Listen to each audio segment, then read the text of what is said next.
Allah, Allah, Allah, ya Allah. Sebagaimana Allah Subhanahu wa taala janjikan kepada kita, walau anna ahlal qura amanu wattaqau lafatahna alaihim barakatim minas samai wal ardh. Kalau seandainya penduduk suatu negeri itu beriman bertakwa kepada Allah, dia makmurkan masjid-masjid yang mereka bangun, lafatahna alaihim barakatim minas samai wal ardh, maka niscaya kami akan bukakan bagi mereka pintu-pintu keberkahan dari langit dan dari bumi. Baginda Nabi besar Muhammad sallallahu alaihi wasallam dalam satu hadis beliau menyampaikan, man sallas salawatil khams ma'al jamaah falahu khamsatu asya. Barang siapa yang memakmurkan masjid lalu dia melaksanakan salat 5 waktunya di masjid, melaksanakan salatnya dengan cara berjamaah, maka Allah beri dia 5 perkara yang sungguh-sungguh berharga baginya. Yang pertama yang dia dapatkan adalah la yusibuhu faqrun fid dunya wal akhirah. Orang yang memakmurkan masjid lalu kemudian dia melaksanakan salat wajibnya berjamaah di masjid, yang pertama didapatkannya adalah Allah jauhkan dia daripada kefakiran fid dunya wal akhirah. Dia tidak akan merasakan miskin, dia tidak akan merasakan kekurangan dalam kehidupannya di dunia maupun di akhirat. Yang kedua, hadiah yang Allah berikan bagi mereka yang senantiasa melaksanakan salat jamaah adalah yarfa'ullahu ta'ala anhu azabal qabri. Allah ta'ala angkat daripada orang itu azab kubur. Orang yang senantiasa memakmurkan masjid dan melaksanakan salat berjamaah di masjid, orang itu tidak akan mendapatkan siksaan di dalam kubur karena Allah beri hadiah dengan diangkatnya siksa kubur baginya. Kemudian yang ketiga, hadiah yang Allah berikan kepadanya, yu'ti kitabahu biyaminih. Allah Ta'ala berikan pada orang itu catatan amalnya dengan tangan kanan. Karena nanti di padang mahsyar pada saat hisab, ada orang yang diberi pakai tangan kiri catatan amalnya, ada orang yang diberi catatan amalnya dari belakang punggungnya, dilemparkan catatan amal kepadanya. Maka orang yang melaksanakan salat berjamaah di masjid, Allah berikan baginya catatan amal dengan tangan kanannya. Lalu Allah Subhanahu wa ta'ala jadikan orang yang melaksanakan salat berjamaah di masjid yamshi 'ala siratikal barqil khatib.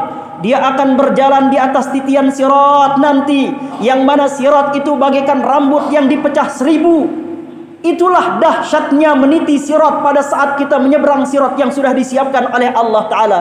Namun bagi orang yang melaksanakan salat berjamaah di masjid, Allah jadikan dia melewati dahsyatnya sirat itu bagaikan kilat yang menyambar. Hadiah kelima yang Allah berikan bagi mereka yang memakmurkan masjid dengan melaksanakan salat berjamaah adalah yudkhiluhullahul jannata bila hisab wala azab. Allah Ta'ala akan masukkan orang yang melaksanakan salat berjamaah di masjid itu, dimasukkan ke dalam surga oleh Allah Ta'ala tanpa hisab, tanpa dia merasakan azab dari Allah Subhanahu wa ta'ala. Betapa dahsyatnya hadiah yang Allah berikan bagi mereka-mereka yang memakmurkan masjid dengan mendatangi masjid untuk melaksanakan salat berjamaah. Dalam satu hadis yang lain, baginda Nabi besar Muhammad sallallahu alaihi wasallam bersabda, "Idza kana yaumul qiyamah yahsyurullahu qauman." Yang mana nanti saat terjadinya hari kiamat, Allah Ta'ala akan bangkitkan kembali manusia ini di padang mahsyar. Kaum-kaum ini dibangkitkan oleh Allah Ta'ala. Ada qauman wujuhuhum kal kawakib. Ada orang yang dibangkitkan nanti di alam kuburnya di padang mahsyar, wajah mereka bersinar bagaikan bintang-bintang dan planet. Fataqulu lahumul malaikah. Lalu para malaikat bertanya pada mereka yang wajahnya bersinar bagaikan bintang gemintang itu, ma a'malukum, apakah amal kalian? Fayaqulun. Lalu kemudian mereka orang-orang yang bersinar wajahnya bagaikan bintang gemintang itu menjawab, nahnu idza sami'nal adzan qumna ila at-taharati wal wudu wa la nashtagil bi ghairih. Kami apabila kami mendengarkan suara azan, maka kami bangun untuk mengambil taharah, kami bangun untuk bersuci, lalu kami berwudu. Kami tidak ingin disibukkan selain daripada wudu dan bersiap untuk melaksanakan salat. Qauman wujuhuhum kal qamari, ada kaum yang dibangkitkan oleh Allah Ta'ala dari kuburnya, wajah mereka bersinar bagaikan rembulan. Lalu malaikat bertanya kepada mereka, ma a'malukum, apa amal-amal kalian? Lalu kemudian mereka menjawab, tawadda'na qablal azan, kami berwudu sebelum datangnya panggilan azan. Mereka sudah bersiap untuk mensucikan diri mereka sebelum datang panggilan azan. Lalu kemudian ada kaum yang dibangkitkan oleh Allah Ta'ala, qauman wujuhuhum kasyamsi, wajah mereka dibangkitkan oleh Allah Ta'ala di padang mahsyar, bersinar bagaikan sinar matahari.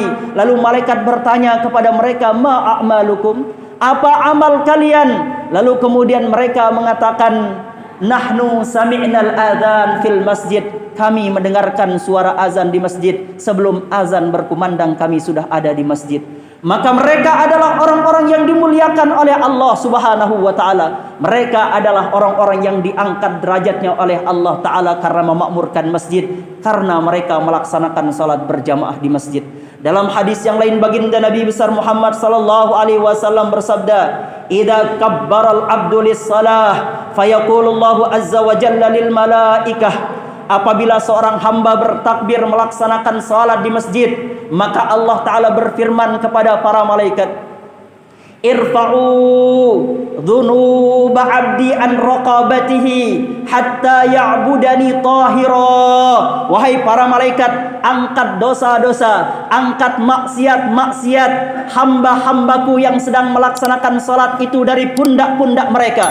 Bersihkan mereka daripada dosa-dosa mereka, wahai para malaikat, agar mereka menyembahku dalam keadaan suci. Lalu kemudian fata'khudul malaikatu dhunuba kullaha. Lalu para malaikat mengangkat dosa dan maksiat yang telah diperbuat oleh hamba yang sedang bertakbir salat berjamaah di masjid itu. Sehingga dosa zina, dosa riba, dosa mencuri, dosa merampok, dosa gibah, dosa fitnah, apapun yang mereka perbuat diangkat oleh malaikat dari pundak-pundak mereka. Fa'idha faragal abdu minas salah, lalu apabila hamba itu selesai daripada melaksanakan salat, fataqulul malaikah, lalu malaikat menyampaikan kepada Allah Ta'ala, anu'iduha alaih, apakah dosa itu kita kembalikan lagi kepadanya ya Allah setelah dia melaksanakan salat?